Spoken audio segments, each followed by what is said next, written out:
What do you believe about yourself? Do you believe in your own value? Your immediate thought may be, I'm amazeballs, and of course I do. And if they are, that's fantastic. But is that really your truth?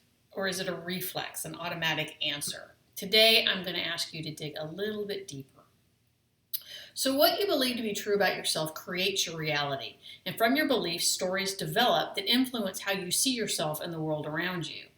Here's an example. Put two people in a room to watch a movie on Netflix. And when the film ends, ask them separately about what they just saw. Go beyond if they liked it or not, dig a little bit. And the odds are high you're going to get two different perspectives on the same film. And when you ask each person to share their perspective with the other, don't be surprised to hear one of them say, I didn't notice that at all. And this happens because each of us sees the world through the lens of our own experiences. And from experiences, beliefs develop. From beliefs, thoughts emerge. From thoughts come feelings, and from feelings come experiences. And this cycle repeats and creates our individual realities. So let's use your current or most recent job as another example. You might see your job as a means to an end, a paycheck for financial security, and a way to pay the bills. You may also believe your job is who you are. So when you meet somebody new and you're asked, tell me a little bit about yourself, how often do you start with I'm a blank? And you fill in the blank with your job title. I think this is a sneaky example because for most of us, we don't even realize that's our default response, but it's also how you know it's a belief because you don't even have to think about it.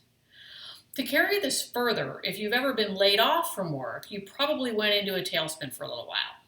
Getting laid off can be a completely shitty experience because not only is your paycheck gone, you're also left feeling totally lost if you've identified yourself as, I am my job title. Suddenly your reality is upended because what you believe to be true about yourself, that you or your job, is gone.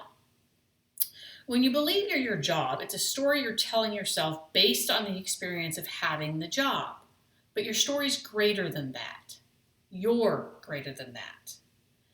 Belief in yourself as a whole being and in your own value is important because this belief will carry you through any turmoil. Now, I've spent a good chunk of my life feeling overwhelmed and lost, struggling to find my way back to peace and joy. And for me, those moments often manifested beyond self-doubt and transformed into depression. When whatever I was doing didn't go the way I'd hoped, I found myself unsurprised because that's just always the way things worked out for me. And it didn't matter what I did. Nothing was ever going to change. But this was and is a lie. The truth was I didn't believe in myself. And if I wanted that to change, I had to write myself a new story. So my new story began when I returned to my fiber art. Through the act of creating artwork out of fabric and thread, I started to see myself differently. I reconnected to my innate creativity, something I denied even having prior to that point. Making art requires us to let go of the reins. The final product may not turn out exactly as we saw it in our mind's eye. It may look better. It may look different. It's always going to surprise. Making art means releasing control. Control manipulates and forces outcomes. And since I'd spent a lifetime trying to stay in control, it's really no wonder I didn't believe in myself. But the more time I spent making art, the more I realized my own value. I discovered I was more than my job, more than a partner to my guy, more than a stepmom to my boys, more than a daughter to my parents, a brother to my or a sister to my brother, and an aunt to my nieces and nephews. As the intro to my new story expanded, so did my art making. And one day I realized what I was really doing was creating feelings out of fiber. And by doing so, I was creating new experiences, which meant my relationships with my feelings also changed. And this new programming evolved into a new belief about myself, one that serves instead of blocks, one that acknowledges I am limitless and worthy of joy. So creating feelings out of fiber isn't just my art practice. It's also a way of living a life filled with greater peace and joy. Living this way, I'm able to observe my feelings, to step back from them, to see what story they're telling me.